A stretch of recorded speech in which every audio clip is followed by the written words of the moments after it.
अस्सलाम वालेकुम गर्ल्स, कैसे हो आप सब। आज जो है हमने अपना चैप्टर नंबर 3 स्टार्ट करना है विच is attitude and job satisfaction. आप लोग का जो मॉड्यूल 2 है उसी का ये कंटिन्यूटी पार्ट है। सेकंड चैप्टर हम कंप्लीट कर चुके थे और आज हमने ये स्टार्ट करने हैं which is attitude. Attitudes basically होते क्या हैं? Attitudes are evaluation statements either favourable और अनफेवरेबल। इसका मतलब ये है कि एटीट्यूड्स वो स्टेटमेंट्स होती हैं जो कि फेवरेबल भी हो सकती हैं और अनफेवरेबल भी हो सकती हैं। ठीक है, अब बात आ जाती है कि जब आप कोई वर्ड कहते हो ना, जैसे आप कहते हो आई लाइक माई जॉब, तो आप अपना एटीट्यूड एक्सप्रेस कर रहे हो टूवर्ड्स योर वर्क। और इसी तरह आप जब कहते हो पॉजिटिव एटीट्यूड एक्सप्रेस कर रहे हो। ठीक है, लेकिन जैसे आप कहते हो I don't like my job, तो आप यहाँ पे नेगेटिव एटीट्यूड जो है एक्सप्रेस कर रहे हो टूवर्ड्स योर वर्क। अब एटीट्यूड को इन्होंने कैटेगराइज किया हुआ है, साइड पे डेफिनेशन है, वो आप लोग देख लेना। इवेल्युएशन स्टेटमेंट्स और जजमेंट्स कंसिडरिंग ऑब्जेक्ट्स पीपल और इवेंट्स। किसी को भी कंसर्न में लाते हुए क्या होता है कि आप किसी चीज़ के लिए या किसी इंसान के लिए या किसी इवेंट के लिए कोई ना कोई एटीट्यूड जो है शो करते हो।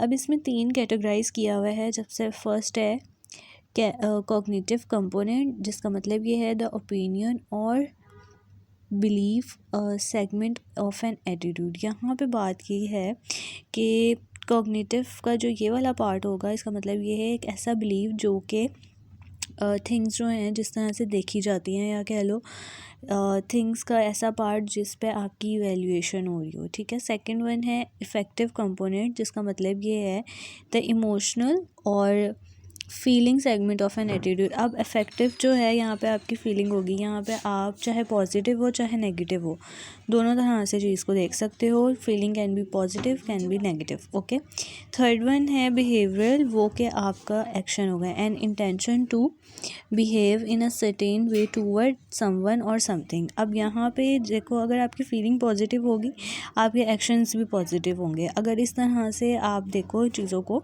तो आपको ये ज़्यादा समझ आएगा। अब यहाँ पे कंपोनेंट्स दिए हुए हैं एटीट्यूड के। अब यहाँ पे इन्होंने एक डिस्क्राइब किया हुआ है। ठीक है, नंबर 1 है क्या कॉग्निटिव इवैल्यूएशन। क्या है? My supervisor gave a promotion to a coworker who deserve it less than I did. अब यहाँ पे बात ये हो रही है कि आप अपना कंपैरिजन कर रहे हो अपने एक कोवर्कर के साथ, और आपके सुपरवाइज़र ने क्या किया है, उसने उसे प्रमोशन दे दी और आपको नहीं दी है, तो you are in a phase of evaluation of negativity, और आप कहते हो कि आपका सुपरवाइज़र जो है अनफेयर है। अब यहाँ पे देखो साइड पे बना हुआ है नेगेटिव एटीट्यूड टूवर्ड सुपरवाइज़र। तो क्या होगा, सबसे पहले आप एक थिंकिंग डेवलप करोगे, कॉग्निटिव का यही मतलब होता है ना। उसके बाद आता है effective feeling I dislike my supervisor. आप एक इफेक्टिव फीलिंग ये डेवलप कर लोगे कि आप अपने सुपरवाइज़र्स को डिसलाइक करना स्टार्ट हो जाएगा।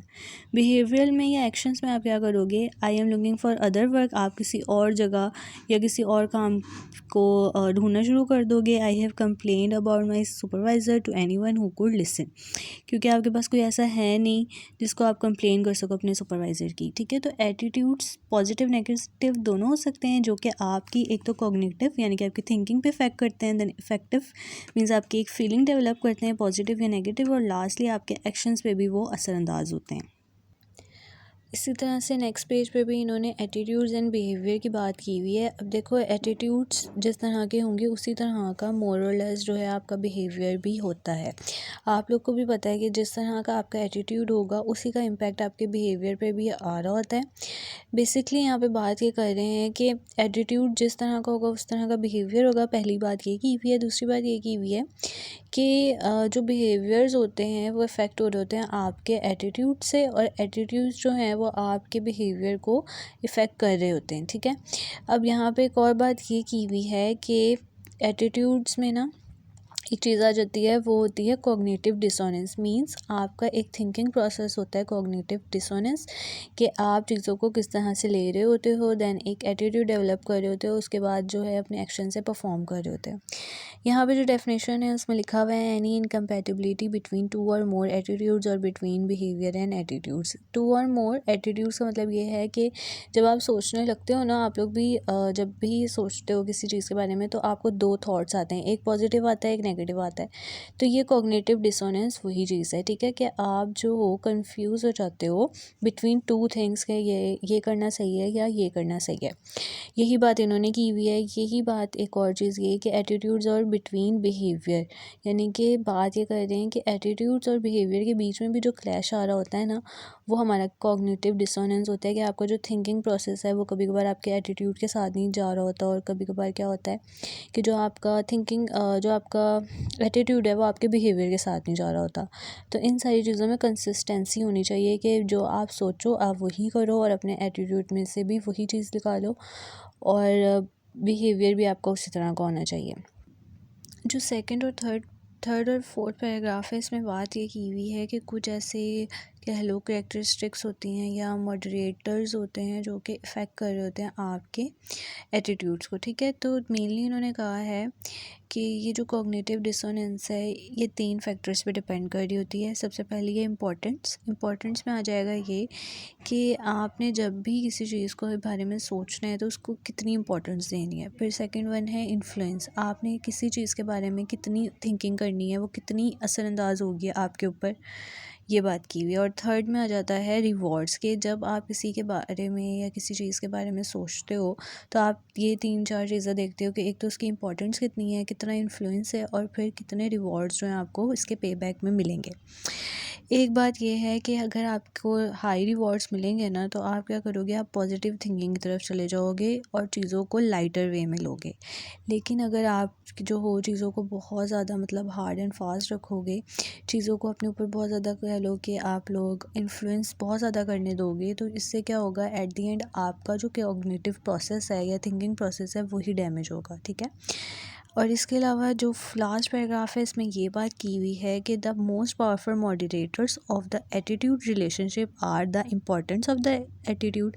यहाँ पे बात ये कर रहे हैं कि ऐसे मॉडरेटर्स हैं जो कि आपके एटीट्यूड रिलेशनशिप को बिल्ड करते हैं, जो कि सबसे फर्स्ट है इम्पोर्टेंस, कि आपने किस चीज़ को कितनी इंपॉर्टेंस देनी है। जैसे लाइक अगर आपको कोई डांट रहा है तो क्या आपने उसको कितनी इंपॉर्टेंस देनी है कि वो आपके ऊपर असरअंदाज हो सके। सेकंड है इट्स कॉरस्पॉन्डेंस टू बिहेवियर, कि कितनी क्या देखो, जैसे अगर आपको कोई डांट रहा है, ठीक है, तो उसके बाद आपने अपने बिहेवियर में क्या ऐसे ले आओगे कि पूरा दिन मुंह लटका के फिरो, ठीक है, या फिर ऐसे करोगे कि नहीं चलो डांट दिया कोई बात नहीं, एक कान से सुनो दूसरे से निकाल दो, आपने इस तरह का बिहेवियर रखना है।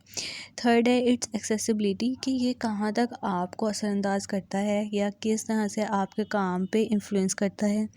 The presence of social pressures, उसके बाद ये कि अगर आप ज़्यादा रोगे या इस तरह की कुछ हरकतें करोगे जो कि अजीब सा बिहेव करोगे या किसी से बुरे लहजे में बात करोगे, तो वो किस तरह से आपको सोशली, मेंटली और फिज़िकली डिस्टर्ब करेगा, ठीक है। And weather a person has direct experience with the attitude. अब यहाँ पे बात यह आ जाएगी कि जैसे लाइक अगर आपका मूड जो है वो अच्छा है, आप लोगों को मैंने सिंपल एग्जांपल में इसको कंक्लूड कर देती हूँ। देखो एटीट्यूड्स और बिहेवियर दोनों जो है कॉरस्पॉन्डेंस है, पहली बात। दूसरी बात ये कही हुई है कि अगर आपका एटीट्यूड जो है वो पॉजिटिव होगा तो चीज़ें जो हैं आप पॉजिटिव वे में देखोगे, अगर तो नेगेटिव होगा आप चीज़ों को लाइटर वे में नहीं लोगे, आप चीज़ों को अपने ऊपर कह लो इन्फ्लुएंस करोगे, हावी करोगे, और एक ही चीज़ के बारे में सोचते रहोगे जिसका अल्टीमेटली आपके बिहेवियर पे भी असर पड़ेगा। तीसरी बात ये है कि देखो आपने चीज़ों को कितना सोचना है, वो उस प्रोसेस को कहते हैं कॉग्निटिव डिसोनेंस। अगर आप जो हो नेगेटिव वे में लेके जाओगे चीज़ों को तो वो आपको नेगेटिवली जो है वो असरअंदाज होगी आपके एटीट्यूड्स पे भी और आपके बिहेवियर पे भी। अगर पॉजिटिव वे में रखोगे तो वो पॉजिटिव वे में जाएगी। यही बातें इन्होंने इसमें बताई हुई हैं, ठीक है।